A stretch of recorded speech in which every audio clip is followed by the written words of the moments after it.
ಕೆಳಗಿನ ಯಾವ ರಾಜ್ಯದಲ್ಲಿ ಅತಿ ಹೆಚ್ಚು ಕಾಫಿಯನ್ನು ಉತ್ಪಾದಿಸಲಾಗುತ್ತದೆ? ಇಡೀ ನಮ್ಮ ದೇಶದಲ್ಲಿ ಹೈಯೆಸ್ಟ್ ಕಾಫಿ ಉತ್ಪಾದನೆ ಮಾಡುವಂತ ರಾಜ್ಯ ಯಾವುದು?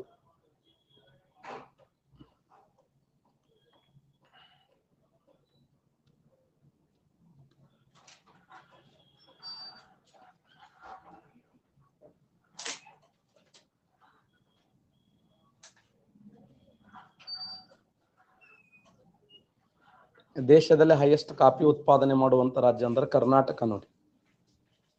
ಕರ್ನಾಟಕ ಇದೆಯಲ್ಲ, ಹೈಯೆಸ್ಟ್ ಕಾಫಿ ಉತ್ಪಾದನೆ ಮಾಡಿದ್ರೆ ಅತಿ ಹೆಚ್ಚು ಚಹಾ ಉತ್ಪಾದನೆ ಮಾಡುವ ರಾಜ್ಯ ಯಾವುದು? ದೇಶದಲ್ಲಿ ಗರಿಷ್ಠ ಚಹಾ ಉತ್ಪಾದನೆ ಮಾಡುವ ರಾಜ್ಯ ಅಸ್ಸಾಂ ನಾಡು. ಕಾಫಿ ಅಂದ್ರೆ ಕರ್ನಾಟಕ, ಚಹಾ ಅಂದ್ರೆ ಅಸ್ಸಾಂ.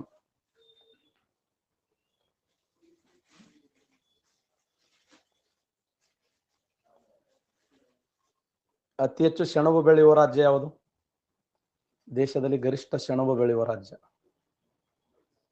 ಪಶ್ಚಿಮ ಬಂಗಾಳ ನೋಡಿ. ಪಶ್ಚಿಮ ಬಂಗಾಳ ಸೆಣಬು ಉತ್ಪಾದನೆಗೆ ಫೇಮಸ್ ಆಗಿರುವಂತದ್ದು.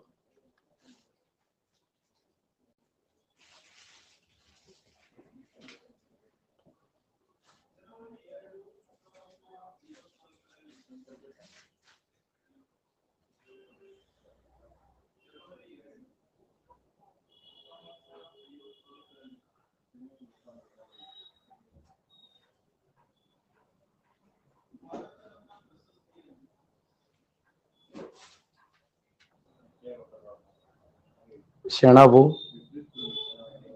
ಕಾಫಿ, ಚಹಾ, ಶೇಂಗಾ, ಕಬ್ಬು, ಭತ್ತ, ರಾಗಿ, ತೆಂಗು, ಅಡಕೆ, ಈರುಳ್ಳಿ, ಸಜ್ಜಿ, ಗೋಧಿ, ಮಸಾಲೆ, ಮೀನು, ಹತ್ತಿ. ಪಟ ಪಟ ಪಟ ಹೇಳ್ರಿ ನೋಡಮ್ಮ. ಸೆಣಬು ಹೇಳ್ರಿ. ಸೆಣಬು ಎಕ್ಸಲೆಂಟ್. ಪಶ್ಚಿಮ ಬಂಗಾಳ ನೋಡಿ. Paschim Bangal, west Bangal. Coffee, coffee, coffee means Karnataka.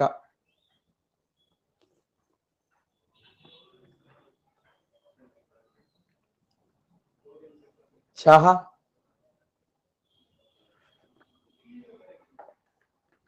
Assam. ಶೇಂಗಾ, ಶೇಂಗಾ ಗುಜರಾತ್. ಕಬ್ಬು ಉತ್ತರ ಪ್ರದೇಶ್. ಭತ್ತ, ಭತ್ತ ಎಲ್ಲಿ? ಪಶ್ಚಿಮ ಬಂಗಾಳ. ರಾಗಿ,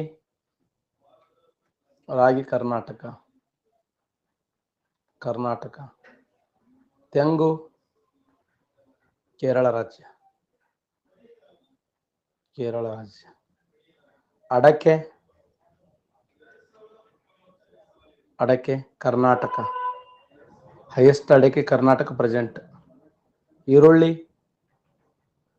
MH. ಸಜ್ಜಿ,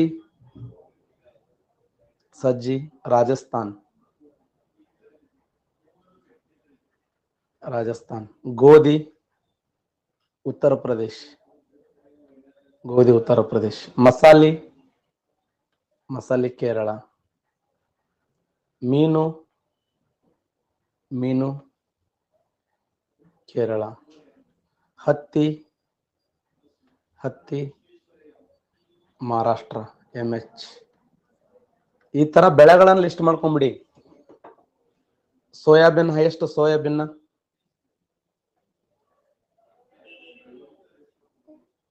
ಸೋಯಾಬೀನ್ ವೆರಿ ಗುಡ್. ಮಧ್ಯಪ್ರದೇಶ್.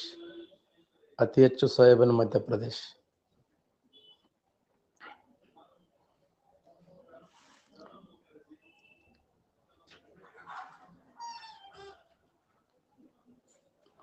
ಯಾಕೆ ಬೆಳೆಗಳ ಮೇಲೆ ಕ್ವಶನ್ ಕೇಳ್ತಾನೆ.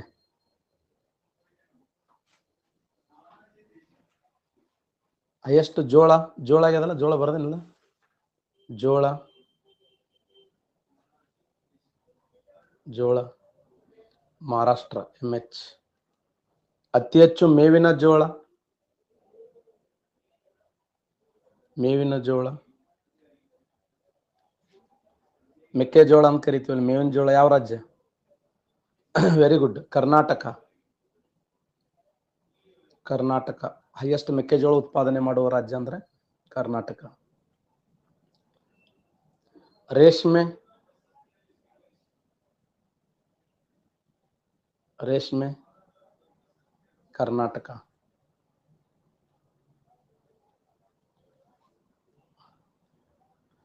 ಶ್ರೀಗಂಧ ಹೈಯೆಸ್ಟ್ ಶ್ರೀಗಂಧ ಉತ್ಪಾದನೆ ಮಾಡುವ ರಾಜ್ಯ ಕರ್ನಾಟಕ.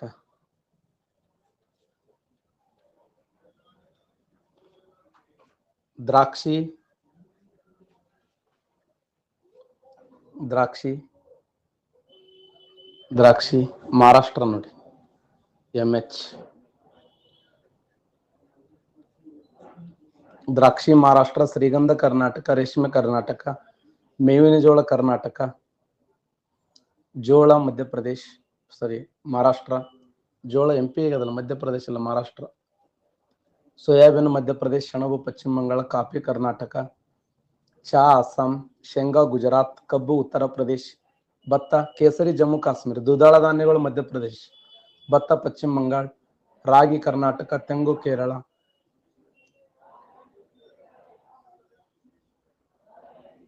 ಹೊಗೆಸೊಪ್ಪು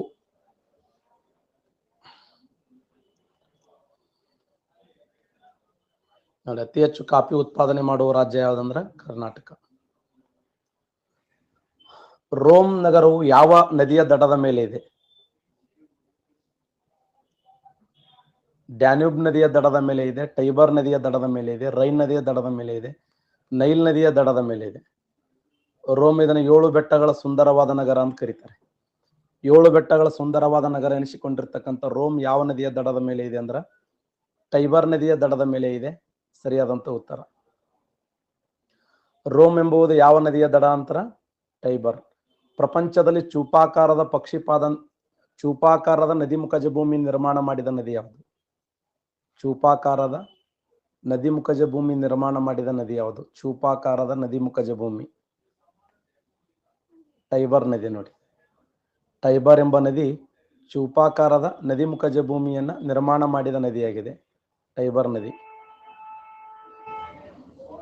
ವಿಕ್ಟೋರಿಯಾ ಸರೋವರದಲ್ಲಿ ಜನ್ಮ ತಾಳುವ ನದಿ ಯಾವುದು?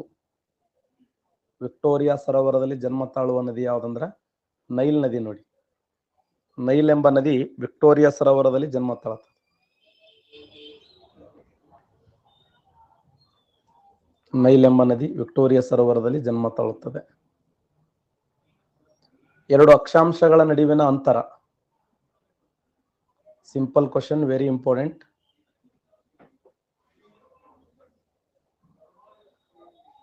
ಶಬಾಷ್. 2 ಅಕ್ಷಾಂಶಗಳ ನಡುವಿನ ಅಂತರ 111 ಕಿಲೋಮೀಟರ್ ಅಂತರ ಇದೆ ನೋಡಿ. ಪ್ರತಿ 2 ಅಕ್ಷಾಂಶಗಳ ನಡುವಿನ ಅಂತರ 111 ಕಿಲೋಮೀಟರ್. ಪ್ರತಿ 2 ಅಕ್ಷಾಂಶಗಳ ನಡುವಿನ ದೂರ ಎಷ್ಟಂದ್ರೆ 111 ಕಿಲೋಮೀಟರ್. ಬದ್ರಿನಾಥ್ ಯಾವ ನದಿಯ ದಡದ ಮೇಲೆ ಇದೆ? ಬದ್ರಿನಾಥ್ ಯಾವ ನದಿಯ ದಡದ ಮೇಲೆ ಇದೆ?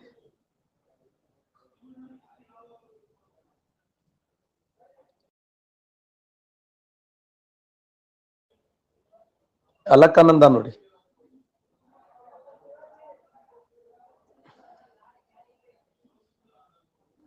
ಅಲಕನಂದ ಎಂಬ ನದಿಯಲ್ಲಿ ಹುಟ್ಟುತ್ತ ಅಂದ್ರೆ ಬದ್ರಿನಾಥದಲ್ಲಿ. ಈ ಬದ್ರಿನಾಥ್ ಫಿಲ್ಮ್ ನೋಡ್ರಿ, ಹುಡುಗನ ಹೆಸರು ಬದ್ರಿನಾಥ್ ಇದ್ರ ಹುಡುಗಿ ಹೆಸರು ಅಲಕನಂದ ಇದೆ ನೋಡಿ. ಹುಡುಗನ ಹೆಸರು ಬದ್ರಿನಾಥ್ ಇದ್ರ ಹುಡುಗಿ ಹೆಸರು ಅಲಕನಂದ. ಯಾವ ನದಿಯ ದಡದ ಮೇಲೆ ಇದೆ ಅಂದ್ರೆ ಅಲಕನಂದ ನದಿಯ ದಡದ ಮೇಲೆ. ಗಂಗಾ ನದಿ ಹುಟ್ಟುವ ಸ್ಥಳಗಳೆಲ್ಲ ಮೂಲೆವು.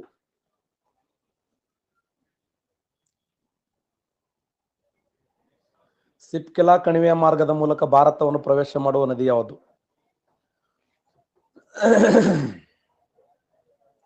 ಸಿಪ್ಕಿಲಾ ಕಣಿವೆಯ ಮಾರ್ಗದ ಮೂಲಕ ಭಾರತವನ್ನು ಪ್ರವೇಶ ಮಾಡುವ ನದಿ ಸಟ್ಲೇಜ್ ನದಿ ನೋಡಿ. ಸಿಂಧೂ ನದಿ ಅತಿ ಉದ್ದವಾದ ಉಪನದಿಯಾಗಿರುವಂತಹ ಸಟ್ಲೇಜ್ ಭಾರತ ದೇಶವನ್ನು ಯಾವ ಕಣಿವೆ ಮಾರ್ಗದ ಮೂಲಕ ಎಂಟ್ರಿ ಕೊಡುತ್ತಂದ್ರ ಈ ಒಂದು ಸಿಪ್ಕಿಲಾ ಕಣಿವೆ ಮಾರ್ಗದ ಮೂಲಕ ಭಾರತವನ್ನು ಪ್ರವೇಶ ಮಾಡುತ್ತೆ.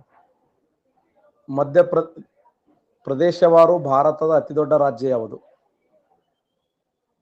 ಪ್ರದೇಶವಾರದಲ್ಲಿ ಭಾರತದ ಅತ್ಯಂತ ದೊಡ್ಡದಾಗಿರುವಂತಹ ರಾಜ್ಯ ರಾಜಸ್ಥಾನ್ ನೋಡಿ. ಪ್ರದೇಶವಾರು ಭಾರತದ ಅತ್ಯಂತ ದೊಡ್ಡದಾಗಿರುವಂತಹ ರಾಜ್ಯ ಅಂದ್ರೆ ರಾಜಸ್ಥಾನ್. ದೇಶದ ಅತಿ ದೊಡ್ಡ ರಾಜ್ಯ ರಾಜಸ್ಥಾನ್. ರಮ್ಮು ಜಿಕೆ ಅಂತ ಹೇಳಿದೆ ನೆನಪಿದೆಯಾ? ರಮ್ಮು ಜಿಕೆ. ಚಿಕ್ಕ ರಾಜ್ಯಗಳು GST ಚಿಕ್ಕ ರಾಜ್ಯಗಳು. ದೊಡ್ಡ ರಾಜ್ಯಗಳು ರಾಜಸ್ಥಾನ್,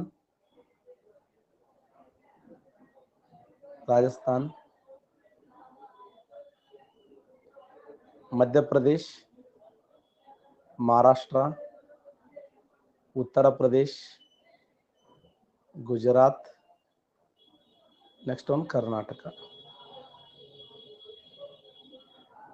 ಚಿಕ್ಕ ರಾಜ್ಯಗಳು ಗೋವಾ, ಸಿಕ್ಕಿಂ, ತ್ರಿಪುರ. ರಾಜಸ್ಥಾನ 342 239 3,42,239. ಗೋವಾ 3,702. ಅಮೆಜಾನ್ ಮಳೆಕಾಡು ಯಾವ ಖಂಡದಲ್ಲಿ ಕಂಡುಬರುತ್ತದೆ? ಅಮೆಜಾನ್ ಅನ್ನುವಂಥ ಮಳೆಕಾಡು ಇದೆಯಲ್ಲ, ಯಾವ ರಾಜ್ಯದಲ್ಲಿ, ಯಾವ ದೇಶದ, ಯಾವ ಖಂಡದಲ್ಲಿ ಕಂಡುಬರುತ್ತದೆ ಅಂದ್ರೆ ದಕ್ಷಿಣ ಅಮೆರಿಕದಲ್ಲಿ ಕಂಡುಬರುತ್ತದೆ. ದಕ್ಷಿಣ ಅಮೆರಿಕ. ಅಮೆಜಾನ್ ಅನ್ನುವಂಥದ್ದು ದಕ್ಷಿಣ ಅಮೆರಿಕದ ಅತ್ಯಂತ ಉದ್ದವಾಗಿರುವಂತ ನದಿ ಅದು ಅಮೆಜಾನ್. ಉತ್ತರ ಅಮೆರಿಕದ ಅತಿ ಉದ್ದವಾದ ನದಿ ಅಂದ್ರೆ ಮೆಸಿಸಿಪ್ಪಿ ನದಿ. ಮೆಸಿಸಿಪ್ಪಿ ಅನ್ನೋದು ಉತ್ತರ ಅಮೆರಿಕದ ಅತಿ ಉದ್ದವಾದ ನದಿ ಆದ್ರೆ ದಕ್ಷಿಣ ಅಮೆರಿಕದ ಅತಿ ಉದ್ದವಾದ ನದಿ ಅಂದ್ರೆ ಅಮೆಜಾನ್ ನದಿ. Amazon very important.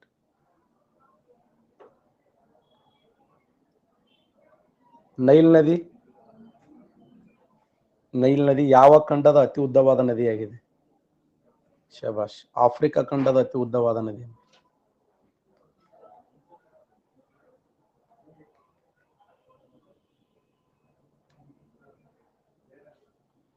ಪ್ರೈರಿಸ್ ಎಂಬ ಹುಲ್ಲುಗಾವಲು, ಪ್ರೈರಿಸ್ ಅನ್ನುವಂಥ ಹುಲ್ಲುಗಾವಲು, ಪ್ರೈರಿಸ್ ಎಂಬ ಹುಲ್ಲುಗಾವಲು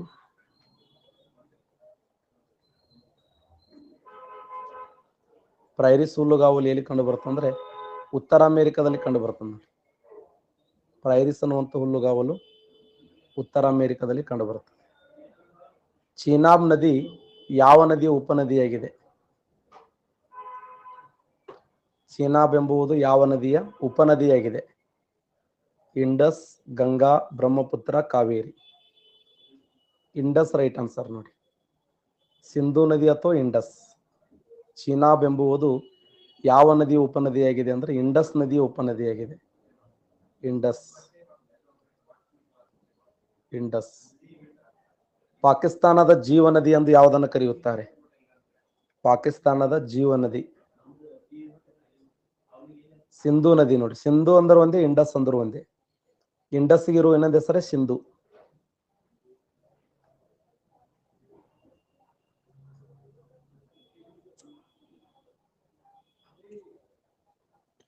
ಇದು ಕಾವೇರಿ ನದಿ ಉಪನದಿ ಅಲ್ಲ. ಇವೆಲ್ಲ ಪೊಲೀಸ್ ಇಲಾಖೆಯಲ್ಲಿ ಕೇಳಿದ ಪ್ರಶ್ನೆಗಳು ಸಿಂಪಲ್ ಅದಾವೆ. ಇದು ಕಾವೇರಿ ನದಿ ಉಪನದಿ ಅಲ್ಲ, ಭೀಮಾ ನದಿ ನೋಡಿ. ಭೀಮಾ ಎಂಬುದು ಕಾವೇರಿ ನದಿಯ ಉಪನದಿ ಅಲ್ಲ. ಭಾರತೀಯ ಭಾಷೆಗಳ ಕೇಂದ್ರ ಸಂಸ್ಥೆಯು ಯಾವ ನಗರದಲ್ಲಿದೆ? ಭಾರತದ ಭಾಷೆಗಳ ಸಂಶೋಧನಾ ಕೇಂದ್ರ ಯಾವ ನಗರದಲ್ಲಿ ಕಂಡುಬರುತ್ತದೆ? ಮೈಸೂರು, ಬೆಂಗಳೂರು, ಧಾರವಾಡ, ಉಡುಪಿ. ಸರಿಯಾದಂತ ಉತ್ತರ ಮೈಸೂರದಲ್ಲಿದೆ ನೋಡಿ. ಭಾರತೀಯ ಭಾಷೆಗಳ ಕೇಂದ್ರ ಸಂಸ್ಥೆ ಯಾವ ನಗರದಲ್ಲಿದೆ ಅಂದ್ರೆ ಮೈಸೂರದಲ್ಲಿ ಕಂಡು ಬರ್ತದೆ. ಯಾವ ಸಮುದ್ರವು ಅತಿ ಹೆಚ್ಚು ಲವಣಾಂಶಕ್ಕೆ ಹೆಸರುವಾಸಿಯಾಗಿದೆ? ರೆಡ್ ಸಮುದ್ರ, ಡೆಡ್ ಸಮುದ್ರ, ಕ್ಯಾಸ್ಪಿಯನ್ ಸಮುದ್ರ, ಸರ್ಗ್ಯಾಸು ಸಮುದ್ರ. ಡೆಡ್ ಸಮುದ್ರ ರೈಟ್ ಆನ್ಸರ್ ನೋಡಿ. ಡೆಡ್ ಸಮುದ್ರ ಸರಿಯಾಗಿರುವಂತ. ಡೆಡ್ ಸಮುದ್ರ ಅಂದ್ರೂ ಒಂದೇ, ಮೃತ ಕಣಿವೆ ಅಂದ್ರೂ ಒಂದೇ. ಯಾವ ಸಮುದ್ರಕ್ಕೆ ತನ್ನದೇ ಆದಂತ ಗಡಿರೇಖೆ ಇಲ್ಲದೆ ಇರುವಂತ ಸಮುದ್ರ ಯಾವುದು ಪ್ರಪಂಚದಲ್ಲಿ?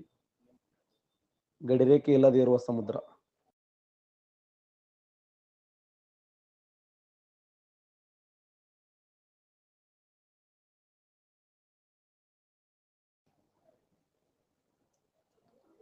ದಂಡೆ ಇಲ್ಲದೆ ಇರುವಂತ ಸಮುದ್ರ ಯಾವ್ದಂದ್ರೆ ಸರ್ಗ್ಯಾಸ್ ಸಮುದ್ರ ನೋಡಿ. ಅಟ್ಲಾಂಟಿಕ್ ಸಾಗರದಲ್ಲಿ ಕಂಡು ಬರ್ತದೆ. ಸಮುದ್ರದ ದಡ. ಆಕ್ಚುಲಿ ಸಮುದ್ರ ಅಂದ್ರೆ ಏನು? ಸಮುದ್ರ ಅಂದ್ರೆ ಇದು ಸಮುದ್ರ.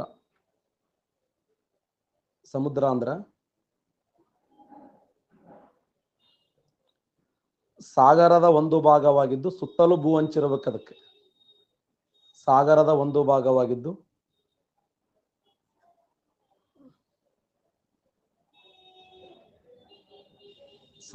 ಒಂದು ಭಾಗವಾಗಿದ್ದು ಸುತ್ತಲೂ ಭೂ ಹಂಚಿದ್ರ ಇದು ಒಂದು ಸಾಗರ ಇದೆ. ಸಾಗರಕ್ಕೆ ದಂಡಿರಂಗಿಲ್ಲ. ಸಾಗರದ ಭಾಗವಾಗಿದ್ದು ಸುತ್ತಲೂ ಭೂ ಹಂಚಿದ್ರ ಸಮುದ್ರ. ಇಲ್ಲೆಲ್ಲ ಸಮುದ್ರದ ಕರಾವಳಿ ತೀರಗಳನ್ನ ನೋಡ್ತೀವಿ. ಸಾಮಾನ್ಯವಾಗಿ ಸಮುದ್ರ ದಂಡೆಯಲ್ಲಿ ಸಾಕಷ್ಟು ಗಿಡ ಮರಗಳನ್ನ ನೋಡ್ತಾ ಬರ್ತೀವಿ. ಈಗ ಸಮುದ್ರದ ಅಲೆಗಳು ಬರ್ತವೆ.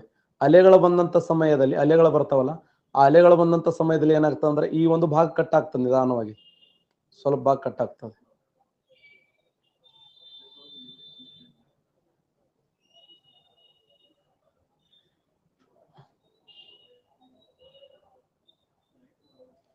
ಈಗ ಅಲೆಗಳು ಬರ್ತಿರ್ತಾವ. ಅಲೆ ಬಂದಂತ ಸಮಯದಲ್ಲಿ ಈ ಭಾಗ ಕಟ್ ಆಗ್ತದೆ. ಕಟ್ಟಾಗಿ ಏನಾಗ್ತದೆ, ಈ ತರದ ಭೂಸ್ವರೂಪ ಆರಂಭದಲ್ಲಿ ಈ ತರದ ಭೂಸ್ವರೂಪ ಆಗ್ತದೆ. ಈ ತರದ ಭೂಸ್ವರೂಪ ನಿರ್ಮಾಣ ಆಗ್ತದೆ. ಅದಾದ್ಮೇಲೆ ಈ ತರದ ಭೂಸ್ವರೂಪ ನಿರ್ಮಾಣ ಆಗ್ತದೆ. ಅದೇ ತರದ ತನ್ನ ಶಕ್ತಿ ಪ್ರದರ್ಶನ ಮಾಡ್ಕೊತ ಹೋಗ್ಬಿಡ್ತಾವ ಒಳಗಡೆ. ಅದು ಈ ತರ ಒಳಗಡೆ ಹೋಗಿ ಏನಾಗ್ತದಂದ್ರ ಅರ್ಧ ಚಂದ್ರಾಕೃತಿಯಲ್ಲಿ ನಿಲ್ತದೆ. ಅರ್ಧ ಚಂದ್ರಾಕೃತಿಯಲ್ಲಿ. ಈ ತರ ಸಾಗರದ ಒಂದು ಭಾಗವಾಗಿದ್ದು ಭೂಮಿಯೊಳಗೆ ಅರ್ಧ ಚಂದ್ರಾಕೃತಿಯಲ್ಲಿ ಚಾಚಿಕೊಂಡ ವಿಶಾಲವಾದ ಜಲಭಾಗವೇ ನಾವೇನಂತ ಕರಿತೀವಿ ಅಂದ್ರ ಕಾರಿ ಅಥವಾ ಕೊಲ್ಲಿ ಅಂತ ಕರಿತೀವಿ. ಕಾರಿ ಅಥವಾ ಕೊಲ್ಲಿ. ಕಾರಿ ಕೊಲ್ಲಿ ಹೆಂಗ್ ನಿರ್ಮಾಣ ಆಗ್ತದೆ ನೋಡಿ. ಕಾರಿ ಕೊಲ್ಲಿ ಸಾಗರದ ಒಂದು ಭಾಗವಾಗಿದ್ದು ಆ ನೀರಿನ ಫೋರ್ಸಕ್ಕೆ ಏನಾಗ್ತದೆ ಅಂದ್ರೆ ಒಡೆದು ಬಿಡ್ತದೆ. ಒಡೆದು ಒಳಗಡೆ ಹೋಗಿ ಅರ್ಧ ಚಂದ್ರಾಕೃತಿಯಲ್ಲಿ ನಿರ್ಮಾಣಗೊಳ್ತದೆ. ಅವಾಗ ಕಾರಿ ಕೊಲ್ಲಿಗಳು ನಿರ್ಮಾಣಗೊಳ್ತವೆ. ಪ್ರಪಂಚದ ಅತಿ ದೊಡ್ಡ ಕಾರಿ ಅಂದ್ರೆ ಮೆಕ್ಸಿಕೋ ಕಾರಿ. ಪ್ರಪಂಚದ ಅತಿ ದೊಡ್ಡ ಕೊಲ್ಲಿ ಅಂದ್ರೆ ಹಡ್ಸನ್ ಕೊಲ್ಲಿ. ಈ ಮೆಕ್ಸಿಕೋ ಕಾರಿ ಹಡ್ಸನ್ ಕೊಲ್ಲಿಗಳು ಅಟ್ಲಾಂಟಿಕ್ ಸಾಗರದ ಒಂದು ಭಾಗವಾಗ್ಯಾವ. ಮೆಕ್ಸಿಕೋ ಕಾರಿ ಆಗಿರಬಹುದು, ಹಡ್ಸನ್ ಕೊಲ್ಲಿ ಆಗಿರಬಹುದು, ಅಟ್ಲಾಂಟಿಕ್ ಸಾಗರದ ಒಂದು ಭಾಗ. ಭಾರತದ ಅತಿ ದೊಡ್ಡ ಕಾರಿ ಅಂದ್ರೆ ಮನ್ನಾರ ಕಾರಿ. ಭಾರತದ ಅತಿ ದೊಡ್ಡ ಕೊಲ್ಲಿ ಅಂತಂದ್ರ ಬಂಗಾಳ ಕೊಲ್ಲಿ. ಬಂಗಾಳ ಕೊಲ್ಲಿ ಭಾರತ ದೇಶದ ಅತ್ಯಂತ ದೊಡ್ಡದಾಗಿರುವಂತ ಕೊಲ್ಲಿ. ಆದರೆ ಭಾರತ ದೇಶದ ಅತ್ಯಂತ ದೊಡ್ಡದಾಗಿರುವಂತ ಕಾರಿ ಅಂತಂದ್ರ ಮನ್ನಾರ ಕಾರಿ. ಮನ್ನಾರ ಕಾರಿ ಭಾರತ ಅತಿ ದೊಡ್ಡ ಕಾರಿ. ಬಂಗಾಳ ಕೊಲ್ಲಿ ಭಾರತ ಅತಿ ದೊಡ್ಡ ಕೊಲ್ಲಿ. ಪ್ರಪಂಚದ ಅತಿ ದೊಡ್ಡ ಕಾರಿ ಅಂದ್ರೆ ಮೆಕ್ಸಿಕೋ ಕಾರಿ.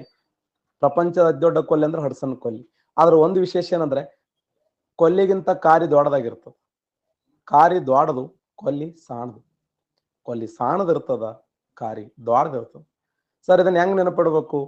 ನೆನಪಿಡ್ಬೇಕಂದ್ರ ಇದು ದೊಡ್ಡಕ ಇಲ್ಲಿದು ದೊಡ್ಡದಿದು, ಇದು ಸಣ್ಣಕ ಇಲ್ಲಿದು ಸಾಣದಿದು. ಕೊಲ್ಲಿ ಸಾಣದಿರ್ತದ, ಕಾರಿ ದೊಡ್ಡದಿರ್ತದ. ಪ್ರಪಂಚದ ಅತಿ ದೊಡ್ಡ ಕಾರಿ ಅಂದ್ರೆ ಮೆಕ್ಸಿಕೋ ಕಾರಿ. ಪ್ರಪಂಚದ ಅತಿ ದೊಡ್ಡ ಕೊಲ್ಲಿ ಅಂದ್ರೆ ಹಡ್ಸನ್ ಕೊಲ್ಲಿ. ಇಸ್ರೋ ಮಾಸ್ಟರ್ ನಿಯಂತ್ರಣ ಸೌಲಭ್ಯ, ಇಸ್ರೋ ಮಾಸ್ಟರ್ ಕಂಟ್ರೋಲ್ ಫೆಸಿಲಿಟಿ ಎಲ್ಲಿದೆ? ನಮ್ಮ ಕರ್ನಾಟಕ ರಾಜ್ಯದ ಯಾವ ಸ್ಥಳದಲ್ಲಿ ಕಂಡು ಬರ್ತದೆ? ಆನ್ಸರ್ ಮಾಡ್ತೀರಿ? ಇಸ್ರೋ ಮಾಸ್ಟರ್ ನಿಯಂತ್ರಣ ಸೌಲಭ್ಯ, ISRO master control facility Hassan ಜಿಲ್ಲೆಯಲ್ಲಿ ಕಂಡು ಬರ್ತದೆ ನೋಡಿ. ಹಾಸನ್ ಜಿಲ್ಲೆ ರೈಟ್ ಆನ್ಸರ್. ಹಾಸನ್ ಜಿಲ್ಲೆ ಯಾವ ಸ್ಥಳದಲ್ಲಿ ಕಂಡು ಬರ್ತದೆ ಹೇಳಿ?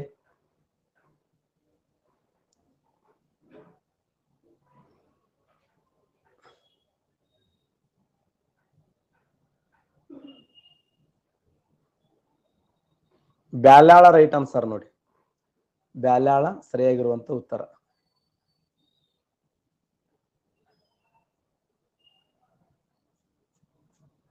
ಬ್ಯಾಲ್ಯಾಳ ಸರಿಯಾಗಿರುವಂತ ಉತ್ತರ.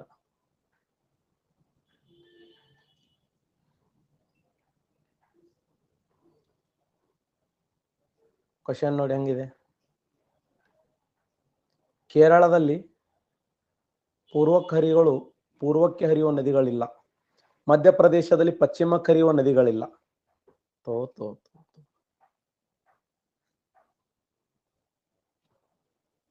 ಎ ಮಾತ್ರ ಸರಿ, ಬಿ ಮಾತ್ರ ಸರಿ. ಎ ಬಿ ಎರಡುಗಳು. ಎ ಆಗಲಿ ಬಿ ಆಗಲಿ ಅಲ್ಲ. ಕೇರಳದಲ್ಲಿ ಪೂರ್ವಕ್ಕೆ ಹರಿಯುವ ನದಿಗಳಿಲ್ಲ, ಮಧ್ಯಪ್ರದೇಶದಲ್ಲಿ ಪಶ್ಚಿಮಕ್ಕೆ ಹರಿಯುವ ನದಿಗಳಿಲ್ಲ. ಎ ಮಾತ್ರ ಸರಿ, ಬಿ ಮಾತ್ರ ಸರಿ. ಎ ಮತ್ತು ಬಿ ಎರಡೂ ಸರಿ. ಎ ಆಗಲಿ ಬಿ ಆಗಲಿ ಅಲ್ಲ. ಸರಿಯಾದಂತ ಉತ್ತರ ಎ ಆಗಲಿ ಬಿ ಆಗಲಿ ಅಲ್ಲ. ನೋಡಿ ಏನ್ ಹಂಗಂದ್ರ, ಕೇರಳ ರಾಜ್ಯದಲ್ಲಿ ಪಶ್ಚಿಮಕ್ಕೆ ಹರಿಯುವ ನದಿಗಳದಾವೆ.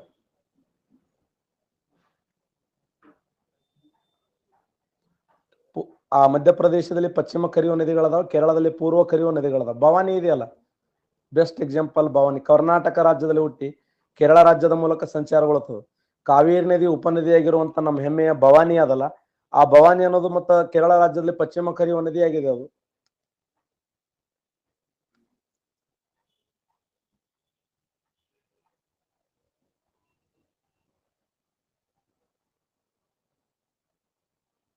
ಇದು ಎಷ್ಟು ಸರ್ ರಿಪೀಟ್ ಆಗ್ತದೆ ಕ್ವಶನ್. ಭಟ್ಕಳ ಬಂದರ ಯಾವ ನದಿಯ ದಡದ ಮೇಲೆ ಕಂಡು ಬರುತ್ತದೆ? ಭಟ್ಕಳ ಎಂಬುದು ಶೀತಾ ನದಿಯ ದಡದ ಮೇಲೆ ಕಂಡು ಬರುತ್ತದೆ. ಸೆರಬಿ ನದಿ, ತಡ್ರಿ ನದಿ, ಶರಾವತಿ ನದಿ. ಸರಿಯಾದಂತ ಉತ್ತರ ಶರವಿ ನದಿ, ರೈಟ್ ಆನ್ಸರ್. ಭಟ್ಕಳ ಎಂಬ ಬಂದರ ಯಾವ ನದಿಯ ದಡದ ಮೇಲೆ ಇದೆ ಅಂದ್ರೆ, ಭಟ್ಕಳ ಬಂದರ ಶರವಿ ನದಿಯ ದಡದ ಮೇಲೆ ಕಂಡು ಬರುತ್ತದೆ. ಶರವಿ ನದಿ. ಕರ್ನಾಟಕದಲ್ಲಿ ಅತಿ ಹೆಚ್ಚು ಜಲವಿದ್ಯುತ್ತನ್ನು ಉತ್ಪಾದಿಸುವುದು ಇಲ್ಲಿ ಯಾವ ನದಿಗೆ?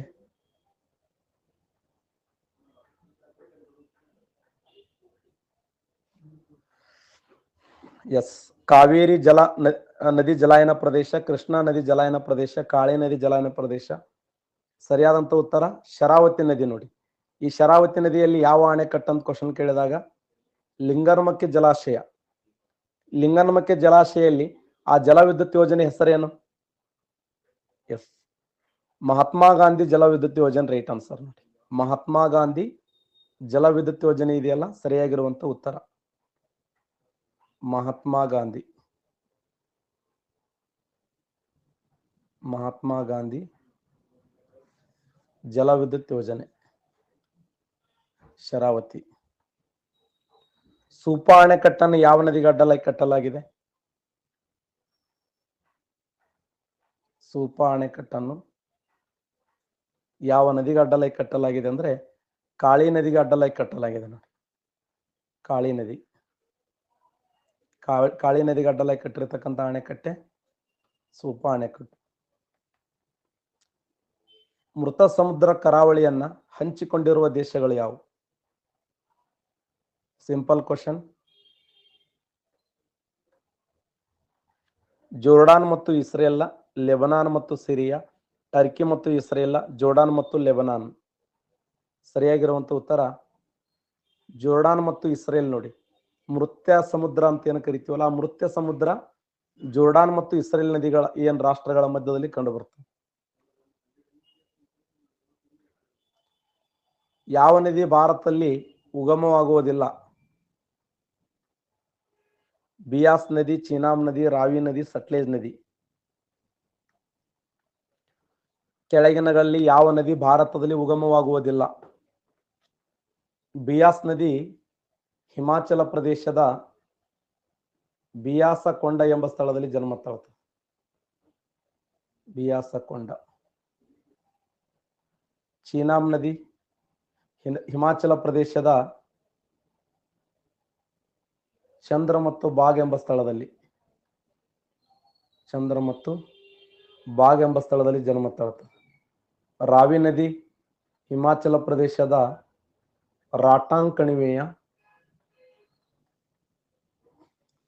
ಕುಲು ಬೆಟ್ಟಗಳಲ್ಲಿ ಜನ್ಮ ತಾಳುತ್ತದೆ. ಸಟ್ಲೇಜ್ ನದಿ ಇದು ಟಿಬೆಟ್ ದೇಶದ ಮಾನಸ ಸರೋವರದ ಬಳಿ ಜನ್ಮ ತಾಳುತ್ತದೆ. ಮಾನಸ ಸರೋವರದ ಅಂದ್ರೆ ಔಟ್ ಆಫ್ ಕಂಟ್ರಿ ಜನ್ಮ ತಾಳೋದು ಸಟ್ಲೇಜ್ ನದಿ. ಯಾವ ನದಿಗೆ ಅಡ್ಡಲಾಗಿ ಗೋವಿಂದ ಸಾಗರ ಅಣೆಕಟ್ಟನ್ನು ಕಟ್ಟಲಾಗಿದೆ. ಯಾವ ನದಿಗೆ ಅಡ್ಡಲಾಗಿ ಗೋವಿಂದ ಸಾಗರ ಅಣೆಕಟ್ಟನ್ನ ಕಟ್ಟಲಾಗಿದೆ? ಗೋವಿಂದ ಸಾಗರ ಅಣೆಕಟ್ಟನ್ನ ಸಟ್ಲೇಜ್ ನದಿಗೆ ಅಡ್ಡಲಾಗಿ ಕಟ್ಟಲಾಗಿದೆ ನೋಡಿ. ಗೋವಿಂದ ಸಾಗರ ಅಣೆಕಟ್ಟನ್ನ ಸಟ್ಲೇಜ್ ನದಿಗೆ ಅಡ್ಡಲಾಗಿ ಕಟ್ಟಲಾಗಿದೆ. ಗುಲ್ಮಾರ್ಗ ಎಂಬ ಗಿರಿಧಾಮವು ಈ ರಾಜ್ಯದಲ್ಲಿದೆ. ಗುಲ್ಮಾರ್ಗ ಅನ್ನುವಂತ ಗುಲ್ಮಾರ್ಗ ಹಿಮಾಚಲ ಪ್ರದೇಶ, ಜಮ್ಮು ಕಾಶ್ಮೀರ, ಮಹಾರಾಷ್ಟ್ರ, ಮಿಜೋರಾಂ. ಗುಲ್ಮಾರ್ಗ ಎಂಬುವುದು ಜಮ್ಮು ಕಾಶ್ಮೀರದಲ್ಲಿ ಕಂಡುಬರುತ್ತದೆ. ಜಮ್ಮು ಕಾಶ್ಮೀರ.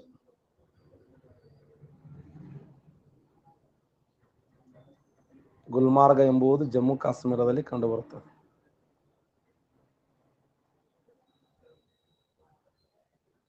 ದಿಬ್ಸಾ ಕಣಿವೆ ಮಾರ್ಗ ಯಾವ ರಾಜ್ಯದಲ್ಲಿ ಕಂಡುಬರುತ್ತದೆ? ದಿಬ್ಸಾ ಕಣಿವೆ ಮಾರ್ಗ. ದಿಬ್ಸಾ ಕಣಿವೆ ಮಾರ್ಗ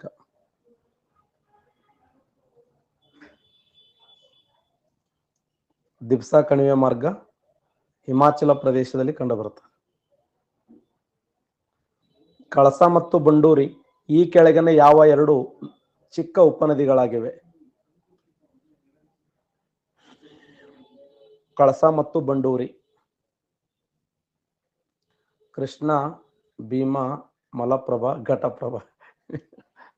ಕ್ವಶನ್ ಹೆಂಗ್ ಕೊಟ್ರ ನೋಡ್ರಿ. ಅವ ಏನ್ ಕೇಳನ, ಯಾವ ನದಿಯ ಎರಡು ಚಿಕ್ಕ ಉಪನದಿಗಳಂತ ಕೊಟ್ರು ಅವ್ರು. ಮತ್ತ ಹಂಗದು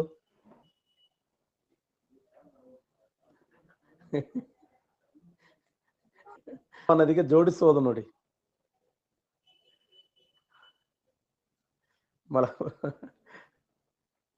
ನೋಡಮ್ ಇನ್ನೊಂದು ಕ್ವಶನ್ ಕೇಳಿ ನೋಡಮ್ ಯಾರು ಶಾಣೆ ಅಂದ್ರಿ, ನನ್ಗೆ ಗೊತ್ತಾಗ್ತದೆ. ಕರ್ನಾಟಕ ರಾಜ್ಯದ ಜನ್ಮ ತಾಳುವ ನದಿ ಯಾವುದು? ಈ 4 ನದಿಗಳಲ್ಲಿ ಕರ್ನಾಟಕದಲ್ಲಿ ಯಾವ ನದಿ ಜನ್ಮ ತಾಳುತ್ತೆ? ಶಾಬಾಷ್, 71% ಕರೆಕ್ಟ್ ಆನ್ಸರ್.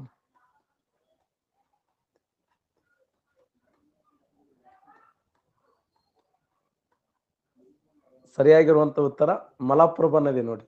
ಕೃಷ್ಣ ಮಹಾರಾಷ್ಟ್ರದ ಮಹಾಬಳೇಶ್ವರದಲ್ಲಿ ಹುಟ್ಟುತ್ತದೆ. ಭೀಮಾ ನದಿ ಮಹಾರಾಷ್ಟ್ರದ ಪಶ್ಚಿಮ ಘಟ್ಟಗಳಲ್ಲಿ ಅಂಬೋಲಿ ಎಂಬ ಜಲ ಸ್ಥಳದಲ್ಲಿ ಜನ್ಮ ತಾಳುತ್ತದೆ. ಘಟಪ್ರಭಾ ನದಿ ಮಹಾರಾಷ್ಟ್ರದ ಪಶ್ಚಿಮ ಘಟ್ಟಗಳ ಘಟಪ್ರಭೆಯಲ್ಲಿ ಜನ್ಮ ತಾಳುತ್ತದೆ. ಘಟಪ್ರಭಾ.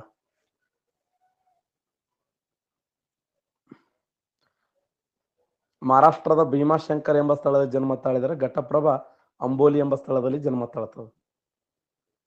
ಇದು ಅದಲ್ಲ, ಇದು ಬೆಳಗಾಂ ಜಿಲ್ಲೆಯ ಖಾನಾಪುರ ತಾಲೂಕಿನಲ್ಲಿ ಜನ್ಮ ತಾಳು. ಬೆಳಗಾಂ ಜಿಲ್ಲೆಯ ಖಾನಾಪುರ ತಾಲೂಕಿನ ಕನಕುಂಬಿ ಎಂಬ ಸ್ಥಳದಲ್ಲಿ ಜನ್ಮ ತಾಳುವ ನದಿ ಅಂದ್ರೆ ಮಲಪ್ರಭಾ. ಸಿಂಗ್ರಾಣಿ ಗಣಿಗಳು ಯಾವುದಕ್ಕೆ ಪ್ರಸಿದ್ಧಿಯಾಗಿದೆ? ಸಿಂಗ್ರಾಣಿ ಎನ್ನುವುದು ಯುರೇನಿಯಂ ಮತ್ತು ಥೋರಿಯಂ ಫೇಮಸ್ ಆಗಿದೆ. ಪೆಟ್ರೋಲಿಯಂ, ಕಲ್ಲಿದ್ದಲು, ಕಬ್ಬಿಣದ ಅದಿರು. ಸಿಂಗ್ರೇಣಿ ಅನ್ನುವಂಥದ್ದು, ಸಿಂಗ್ರೇಣಿ ಎಂಬ ಗಣಿಗಳು ಯಾವುದಕ್ಕೆ ಫೇಮಸ್ ಆಗಿವೆ? ಕಲ್ಲಿದ್ದಲು ಫೇಮಸ್ ಆಗಿವೆ ನೋಡಿ, ಕಲ್ಲಿದ್ದಲು. ಸಿಂಗ್ರೇಣಿ ಅನ್ನುವಂಥದ್ದು ಕಲ್ಲಿದ್ದಲು. ಪಶ್ಚಿಮ ಬಂಗಾಳದ ರಾಣಿಗಂಜ್, ಮಧ್ಯಪ್ರದೇಶದ ಸಿಂಗ್ರೇಣಿ, ಜಾರ್ಖಂಡ್ ರಾಜ್ಯದ ಜರಿಯಾ, ಇವೆಲ್ಲ ಫೇಮಸ್. ಜಾರ್ಖಂಡದ ಜರಿಯಾ, ಮಧ್ಯಪ್ರದೇಶ ಸಿಂಗ್ರೌಣಿ, ಪಶ್ಚಿಮ ಬಂಗಾಳದ ರಾಣಿಗಂಜ್, ಮತ್ತೆ ಒಡಿಶಾ ರಾಜ್ಯದ ತಲ್ಚಾರ, ಇವೆಲ್ಲ ಕಲ್ಲಿದ್ದಲಕ್ಕೆ ಫೇಮಸ್ ನೋಡಿ. ಆಂಧ್ರ ಪ್ರದೇಶದ ರಾವ ಎದಕ್ಕೆ ಫೇಮಸ್ ಆಗಿದೆ? ಆಂಧ್ರ ಪ್ರದೇಶದ ರಾವ, ಆಂಧ್ರ ಪ್ರದೇಶದ ರಾವ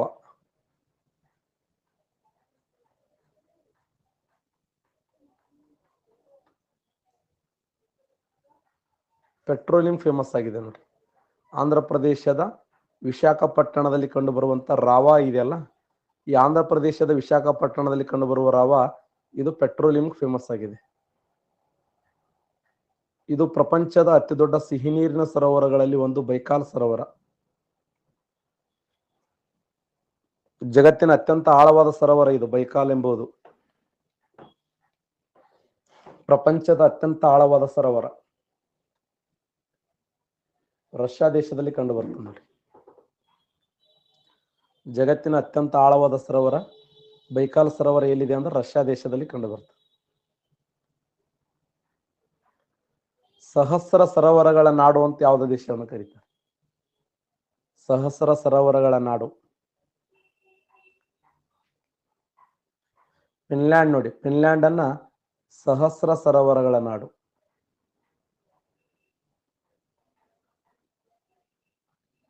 ಸಹಸ್ರ ಸರೋವರಗಳ ನಾಡು. ಸಹಸ್ರ ಸರೋವರಗಳ ನಾಡು ಅಂದ್ರೆ ಫಿನ್ಲ್ಯಾಂಡ್ ಒಂದರಲ್ಲಿ 88,000 ಸರೋವರಗಳಿವೆ ನೋಡಿ. ಫಿನ್ಲ್ಯಾಂಡ್ ಒಂದೇ ದೇಶದಲ್ಲಿ ಎಷ್ಟು ಸರೋವರಗಳಂದ್ರೆ 88,000 ಸರೋವರ. ಅದಕ್ಕೆ ಫಿನ್ಲ್ಯಾಂಡ್ ದೇಶವನ್ನ ಸಹಸ್ರ ಸರೋವರಗಳ ನಾಡು ಅಂತ ಹೇಳಿ ಕರೀತಾರೆ. ಫಿನ್ಲ್ಯಾಂಡ್. Pampas, veld, steppes, ಪ್ರೈರಿಸ್.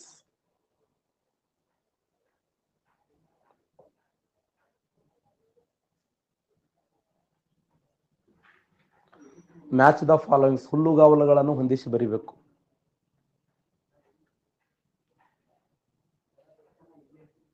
ಸರಿಯಾದಂತ ಉತ್ತರ ಒಂದನೇದ್ ರೈಟ್ ಆನ್ಸರ್ ನೋಡಿ. ಯಾಕಂದ್ರೆ ಪಂಪಸ್ ಹುಲ್ಲುಗಾವಲು ಎಲ್ಲಿದೆ ಅಂತಂದ್ರೆ ದಕ್ಷಿಣ ಅಮೆರಿಕಾದಲ್ಲಿದೆ. ವೈಲ್ಡ್ ಹುಲ್ಲುಗಾವಲು ಆಫ್ರಿಕಾದಲ್ಲಿದೆ. ಹೌದಾ? ಪ್ರೈರಿಸ್ ಹುಲ್ಲುಗಾವಲು ಉತ್ತರ ಅಮೆರಿಕಾದಲ್ಲಿದೆ. ಸ್ಟೆಪಿಸ್ ಹುಲ್ಲುಗಾವಲು ಯುರೋಪ ಖಂಡ ಮತ್ತು ಏಷ್ಯಾ ಖಂಡಗಳಲ್ಲಿ ಕಂಡುಬರುತ್ತೆ. ಸ್ಟೆಪಿಸ್ ಎಂಬ ಹುಲ್ಲುಗಾವಲು ಏಷ್ಯಾ ಖಂಡ ಮತ್ತು ಯುರೋಪ ಖಂಡಗಳಲ್ಲಿ. ಅದಕ್ಕೆ ಯುರೇಷಿಯಾ. ಯುರೇಷಿಯಾ ಅಂದ್ರೆ ಏನು? ಯುರೇಷಿಯಾ ಅಂದ್ರೆ ಯುರೋಪ್ ಮತ್ತು ಏಷ್ಯಾ ಖಂಡಗಳ ಮೊದಲ ಹೆಸರು ಅದು. ಯುರೋಪ ಖಂಡ ಮತ್ತು ಏಷ್ಯಾ ಖಂಡಗಳ ಮೊದಲ ಹೆಸರು ಯಾವ್ದಂದ್ರ ಯುರೇಷಿಯಾ.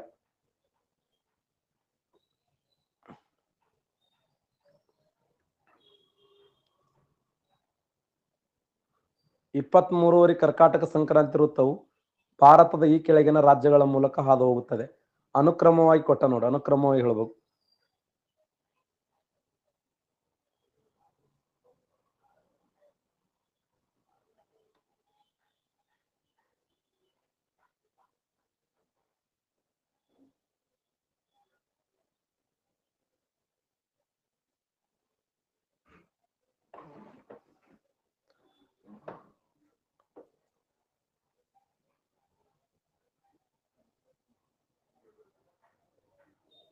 ಸರಿಯಾಗಿರುವಂತ ಉತ್ತರ ರೈಟ್ ಆನ್ಸರ್ ಯಾವುದು? 2 ನೋಡಿ. ಎರಡನೇದು ರೈಟ್ ಆನ್ಸರ್. ಫಸ್ಟ್ ಗುಜರಾತ್, ಆಮೇಲೆ ರಾಜಸ್ಥಾನ, ಆಮೇಲೆ ಮಧ್ಯಪ್ರದೇಶ, ಆಮೇಲೆ ಛತ್ತೀಸ್ಗಢ, ಜಾರ್ಖಂಡ್, ಪಶ್ಚಿಮ ಬಂಗಾಳ, ಮಿಜೋರಾಂ, ತ್ರಿಪುರ ಅನುಕ್ರಮವಾಗಿ. ಇಲ್ಲಿ ಛತ್ತೀಸ್ಗಢ ಕೊಟ್ಟನ. ಛತ್ತೀಸ್ಗಢ ಬರಂಗಿಲ್ಲ, ಪಶ್ಚಿಮ ಬಂಗಾಳ ಬರಂಗಿಲ್ಲ. ಓಕೆ, ಕೀ ಆನ್ಸರ್ ಹೆಂಗ್ ಕೊಟ್ರಲ್ಲ ಅವರು.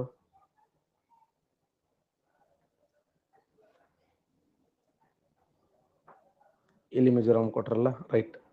Senior right answer. Decision wrong. ಸರಿಯಾದಂತ ಉತ್ತರ ಸಿ ರೈಟ್ ಆನ್ಸರ್.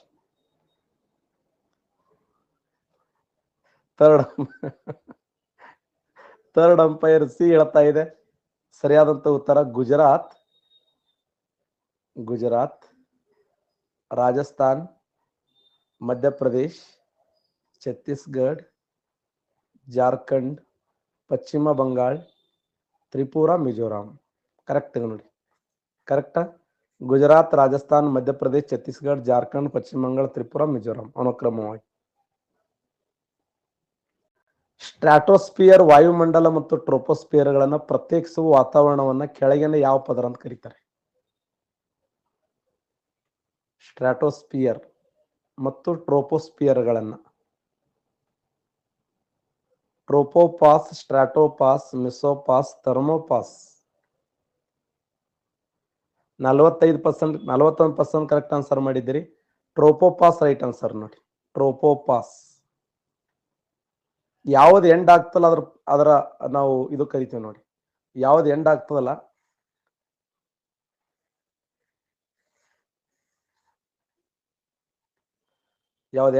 ಅದರದ್ದೊಂದು ಪಾಸ್ ಅಂತ ಗುರುತಿಸ್ತೀವಿ. ಒಂದನೇದು ಪರಿವರ್ತನಾ ಮಂಡಲ,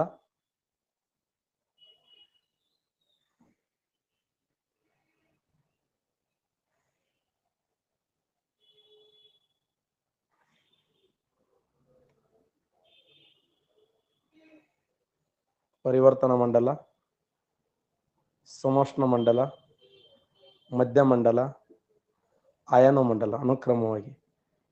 ಪರಿವರ್ತನ ಮಂಡಲ ಮತ್ತು ಸಮೋಷ್ಣ ಮಂಡಲಗಳ ಮಧ್ಯಭಾಗವನ್ನು ಟ್ರೋಪೋಪಾಸ್, ಸ್ಟ್ರಾಟೋಪಾಸ್, ಮಿಸೋಪಾಸ್, ಅಯನೋಪಾಸ್ ಅಂದ್ರೆ ಯಾವ್ದು ಎಂಡ್ ಆಗ್ತಲ್ಲ ಅದ್ರ ಪಾಸ್. ಟ್ರೋಪೋಪಾಸ್ ಐತನ್ troposphere pause. Tropopause, stratopause, mesopause, thermopause, exopause ಅನ್ನಬಾರದು.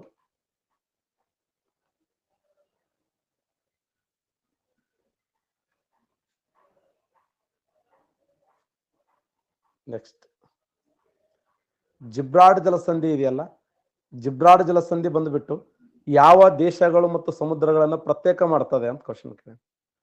Spain, ಮಾರೊಕ್ಕೋ, Mediterranean ಸಮುದ್ರ. ಪೋರ್ಚುಗಲ್, ಮಾರೊಕ್ಕೋ, ಕಪ್ಪು ಸಮುದ್ರ.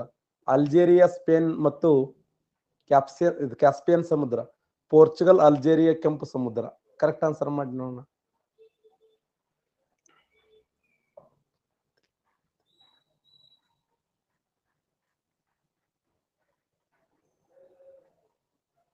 ಸಿ 43% ಕರೆಕ್ಟ್ ಆನ್ಸರ್ ಮಾಡಿದ್ದೀರಿ.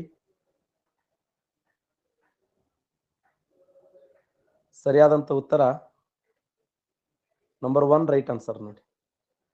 ಸ್ಪೇನ್ ಮತ್ತು ಮಾರೊಕ್ಕೋ ದೇಶಗಳನ್ನು ಬೇರ್ಪಡಿಸ್ತದೆ.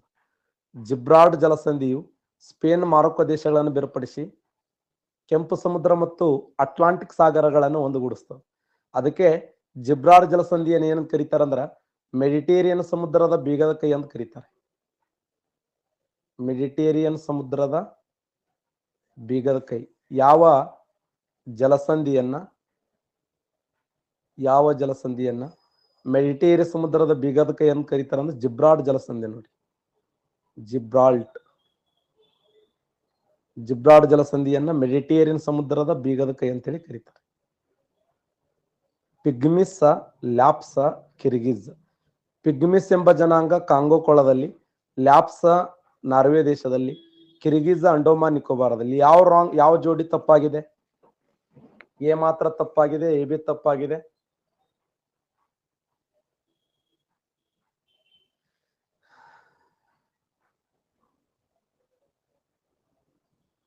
ಸರಿಯಾದಂತ ಉತ್ತರ ಸಿ ಮಾತ್ರ ತಪ್ಪಾಗಿದೆ ನೋಡಿ.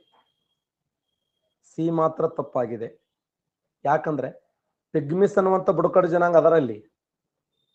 ಪಿಗ್ಮಿಸ್ ಅನ್ನುವಂತ ಬುಡಕಟ್ಟು ಜನಾಂಗ ಇದೆಯಲ್ಲ, ಈ ಪಿಗ್ಮಿಸ್ ಅನ್ನುವಂತ ಬುಡಕಟ್ಟು ಜನಾಂಗ ಕಾಂಗೋ ಕೊಳದಲ್ಲಿ ಕಂಡು ಬರ್ತಾರೆ. ಲ್ಯಾಪ್ಸ್ ಎಂಬ ಬುಡಕಟ್ಟು ಜನಾಂಗ ನಾರ್ವೆ ದೇಶದಲ್ಲಿ ಕಂಡು ಬರ್ತಾರೆ. ನಾರ್ವೆ ದೇಶದಲ್ಲಿ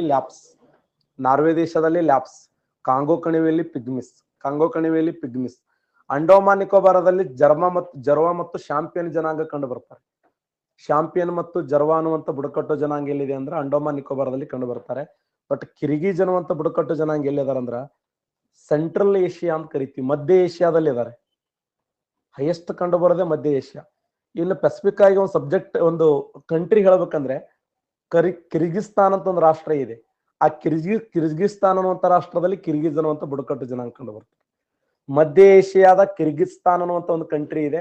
ಆ ಕಿರ್ಗಿಸ್ತಾನ್ ಅನ್ನುವಂತ ಕಂಟ್ರಿಯಲ್ಲಿ ಈ ಒಂದು ಜನಾಂಗ ಕಂಡು ಬರ್ತದೆ. Kyrgyzstan, no Kazakhstan. ಮಧ್ಯ ಏಷ್ಯಾದಲ್ಲಿ ಕಿರ್ಗಿಸ್ತಾನ್ ಅನ್ನುವಂತ ಕಂಟ್ರಿ ಇದೆ. ಆ ಕಂಟ್ರಿಯಲ್ಲಿ ಏನು ಕಂಡು ಬರ್ತಾರೆ ಅಂದ್ರೆ ಕಿರ್ಗಿಜ್ ಅನ್ನುವಂತ ಬುಡಕಟ್ಟು ಜನಾಂಗ ಕಂಡು ಬರ್ತಾರೆ. ನೆನ್ಪಿಡಿ.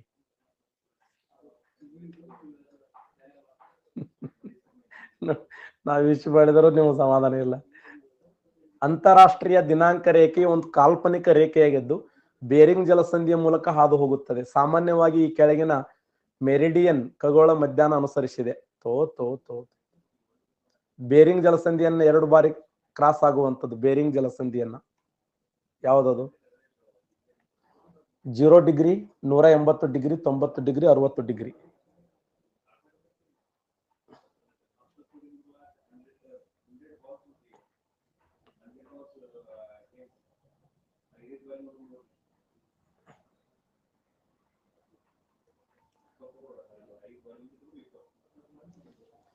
$180 ಡಿಗ್ರಿ ವೆರಿ ಇಂಪಾರ್ಟೆಂಟ್ ನೋಡಿ. 0 ಡಿಗ್ರಿ, 180 ಡಿಗ್ರಿ ಇವೆರಡರ ನಡುವಿನ ವ್ಯತ್ಯಾಸ ಸಾಕಷ್ಟು ಬಾರಿ ಹೇಳಿ, ನಾನು ಹಲವಾರು ಬಾರಿ ಇದರ ಬಗ್ಗೆ ಡಿಸ್ಕಸ್ ಮಾಡಿದ್ದೇನೆ.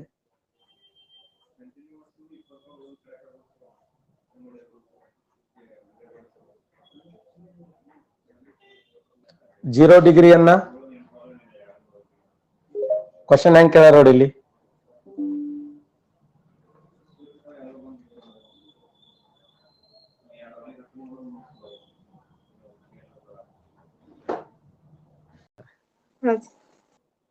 ನೋಡಿ ಈ ತರ ಒಂದು ಎರಡನ್ನೇ ನಾವು ಇಟ್ಟು ಕರೆಕ್ಟ್ ಡಿಫ್ರೆನ್ಸ್ ನೋಡಬೇಕು. 0 ಡಿಗ್ರಿ ಮತ್ತು 180 ಡಿಗ್ರಿ, GMT ಮತ್ತು ಐಡಿಯಲ್. ಇದನ್ನ ಗ್ರೀನ್ವಿಚ್ ಮೆರಿಡಿಯನ್ ಟೈಮ್ ಅಂತ ಕರೆದ್ರೆ ಇದನ್ನ ಇಂಟರ್ನ್ಯಾಷನಲ್ ಡೇ ಲೈನ್ ಅಂತ ಹೇಳಿ ಕರೀತಾರೆ. ಇದನ್ನ ಅಟ್ಲಾಂಟಿಕ್ ಸಾಗರ, ಇದು ಪೆಸಿಫಿಕ್ ಸಾಗರಗಳ ಮೇಲೆ ಹಾದು ಹೋಗುತ್ತದೆ.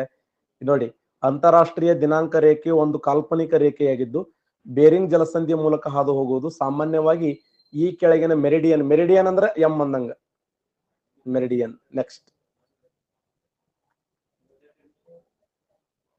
ತೋ ತೋ ತೋ ತೋ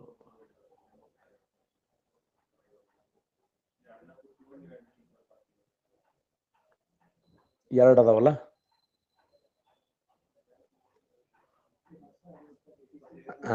ನೋಡು ಯಾವ ತರ ಕನ್ಫ್ಯೂಸ್ ಇದೆ ನೋಡು ಕ್ವಶನ್ ಇದು.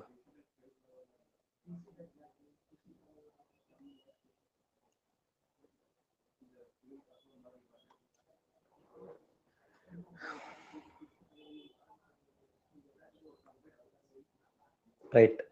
ಕಾಮ್ಟಿ ಎಲ್ಲಿದೆ ಅಂದ್ರೆ ಮಹಾರಾಷ್ಟ್ರದಲ್ಲಿದೆ ನೋಡಿ. ರಾಜಮಂಡ್ರಿ ಆಂಧ್ರ ಪ್ರದೇಶದಲ್ಲಿದೆ. ರಾಜಮಂಡ್ರಿ ಆಂಧ್ರ ಪ್ರದೇಶ. ಶಹಡೂಲ್ ಎಲ್ಲಿದೆ ಅಂತಂದ್ರೆ ಮಧ್ಯಪ್ರದೇಶದಲ್ಲಿದೆ ಶಹಡೂಲ್ ಅನ್ನೋದು. ಬೆಳಗೋಳ ಅನ್ನೋದು ಕರ್ನಾಟಕ ರಾಜ್ಯದಲ್ಲಿ ಕಂಡು ಬರ್ತದೆ. ಬೆಳಗೋಳ ಕಾಗದ ಜೊತೆ ಇನ್ನೊಂದು ಫೇಮಸ್ ಇದೆ, ಯಾರು ಹೇಳ್ತಾರೆ? ಕಾಗದ ಜೊತೆ ಇನ್ನೊಂದು ಫೇಮಸ್ ಇದೆ. ಎಕ್ಸಲೆಂಟ್. ರಾಸಾಯನಿಕ ರಸಗೊಬ್ಬರ ಕಾರ್ಖಾನೆ ನೋಡಿ. ರಾಸಾಯನಿಕ ಕೆಮಿಕಲ್ ಫರ್ಟಿಲೈಸರ್ ಅಂತ ಕರಿತೀವಲ್ಲ, ಕೆಮಿಕಲ್ ಫರ್ಟಿಲೈಸರ್ ಎಲ್ಲಿಪ್ಪ ಅಂದ್ರೆ ಇದು ಕರ್ನಾಟಕದ ಮೈಸೂರು. ರೈಟ್ ಆನ್ಸರ್ ನೋಡಿ. ನೋಡಿ, ಕಾಸಿ ಎಂಬ ಬುಡಕಟ್ಟು ಜನಾಂಗ A1, ಗೋರಸ್ ಎಂಬ ಬುಡಕಟ್ಟು ಜನಾಂಗ. ಗೊಂಡ ಎಲ್ಲಿದ್ದಾರೆ? ಗೊಂಡ ಮಧ್ಯಪ್ರದೇಶ್. C2 ಗೊಂಡ ಮಧ್ಯಪ್ರದೇಶ್. C2 ಅದರಲ್ಲಿ ಇಲ್ಲಿ ಇದೇ ಆನ್ಸರ್ ಆಗ್ತದೆ. ಚೌಕ ನೋಡ, ಮ್ಯಾಚ್ ದ ಫಾಲೋಯಿಂಗ್ಸ್. ಹೌದಲ್ಲ?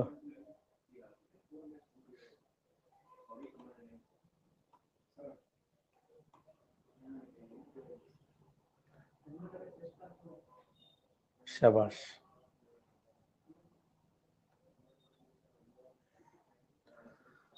ಸೋಲಿಗರು ಕರ್ನಾಟಕ, ಮುಂಡರು ಜಾರ್ಖಂಡ್, ಚಾಂಪಿಯನ್ ಅಂಡೋಮಾನ್ ನಿಕೋಬಾರ್, ಲುಷಿಯಾ ಮಿಜೋರಾಂ, ಚುಟಿಯಾ ಅಸ್ಸಾಂ, ಮೀನೂರ್ ರಾಜಸ್ಥಾನ, ಸಂತಾಲೂರ್ ಪಶ್ಚಿಮ ಬಂಗಾಳ, ಬಿಲ್ಲರು ಗುಜರಾತ್, ಮುರಾರಿ ಮಧ್ಯಪ್ರದೇಶ್, ಜರವ ಅಂಡೋಮಾನ್ ನಿಕೋಬಾರ್, ಕೊಂಡರು ಒಡಿಶಾ, ಕಾಸಿ ಮೇಘಾಲಯ, ನಾಗಾ ನಾಗಾಲ್ಯಾಂಡ್, ಉರ್ಲಿ ಕೇರಳ, ವರ್ಲಿ ಮಹಾರಾಷ್ಟ್ರ, ತೋಡಿಗೆ ತಮಿಳುನಾಡು, ಗೊಂಡ ಮಧ್ಯಪ್ರದೇಶ್, ಚಂಚು ಆಂಧ್ರ ಪ್ರದೇಶ್. ನೋಡಿ, ಗೊಂಡ ಮಧ್ಯಪ್ರದೇಶ್ ವರ್ಕೌಟ್ ಆಗ್ತಾ ಇದೆಯಾ? ನಾ ಏನ್ ಹೇಳಿ, ನಾ ಫಾರ್ಮುಲಾ ಬೈಪೆಟ್ ಮಾಡ್ರಿ. ಒಂದೆರಡು ಕಂಡು ಹಿಡಿದ್ರೆ ಸಾಕು, ಆಟೋಮೆಟಿಕ್ ಹೊಂದಾಣಿಕೆ ಆಗಿಬಿಡ್ತಾವು. ಯಾರು ಸಾವಕಾಶ ಹೇಳೋದು? ಮನಾರ್ ಸರಿ ಹೇಳಿ, ನೋಡಿ ಹೇಳಿ ಹೇಳಿ